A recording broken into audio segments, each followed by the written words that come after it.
ನಾನು 2 table spoon oil ಹಾಕಿದ್ದೀನಿ. Marinate ಮಾಡಿದ ಫಿಶ್ ಇದೆಯಲ್ಲ ಅದು ಕೂಡ ಈಗ ಫಸ್ಟು ಒಂದು ಸ್ವಲ್ಪ 2 ಮಿನಿಟ್ಸ್ ಫ್ರೈ ಮಾಡ್ಕೊಂಡ್ಬಿಡ್ತೀನಿ.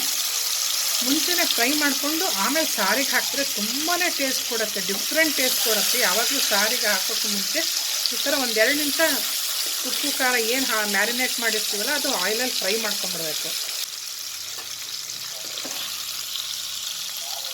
ಸೆಕೆಂಡು ಒಂದು ಇಟ್ಟಿರೋದು. ಓಕೆ, ಈಗೆಲ್ಲ ತೆಗೆದಿಟ್ಕೊಳ್ತೀನಿ. ಮಾಡಿಟ್ಕೊಂಬಿಡ್ರಿ. ಏನು ಫ್ರೈ ಮಾಡ್ಕೊಂಡಿದ್ದೆ ಆ ಎಣ್ಣೆ ಉಳಿದಿತ್ತು, ಅದಕ್ಕೇ ಈಗ ಈ ಮಸಾಲೆ ಆ್ಯಡ್ ಮಾಡ್ತಾಯಿದ್ದೀನಿ. ಓಕೆ, ಇಲ್ಲಿ ನೋಡಿ ಎಲ್ಲ ಮಸಾಲೆ ಆ್ಯಡ್ ಮಾಡಾಯಿತು. ಮಸಾಲೆ ಫುಲ್ ಆ್ಯಡ್ ಮಾಡಿದ್ದೀನಿ. ಈಗ ಆಯಿಲ್ ಸ್ವಲ್ಪ ಸಪ್ರೇಟ್ ಆಗಬೇಕು, ಆಯಿಲ್ ಬಿಡ್ಕೋಬೇಕು, ಹಸಿ ವಾಸನೆ ಕೂಡ ಹೋಗಬೇಕು ಮಸಾಲೆದು. ಓಕೆ, ಈಗ ಬೇಯಕ್ಕೆ ಬಿಡೋಣ, ಸ್ವಲ್ಪ ಬಾಯ್ಲ್ ಆಗಲಿ.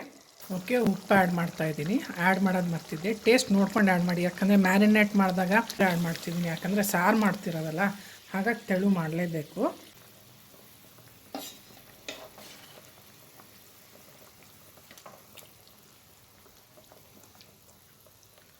Okay, lid ಮುಚ್ಚಿದ್ದೀನಿ.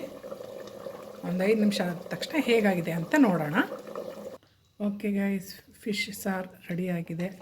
ಹೇಗೆ ಅನ್ನಿಸ್ತು ಅಂತ ದಯವಿಟ್ಟು ಕಮೆಂಟ್ ಬಾಕ್ಸಲ್ಲಿ ತಿಳಿಸಿ. ಮನೇಲಿ ಮಾಡಿ ಕಮೆಂಟ್ ಬಾಕ್ಸಲ್ಲಿ ತಿಳಿಸಿ ಹೇಗಾಗಿತ್ತು ಅಂತ ಟೇಸ್ಟು. ಇಷ್ಟ ಆದರೆ ರೆಸಿಪಿ ಲೈಕ್ ಕೊಡಿ, ಇಷ್ಟ ಆಗಿಲ್ಲ ಅಂದರೆ ಡಿಸ್ಲೈಕ್ ಕೊಡಿ.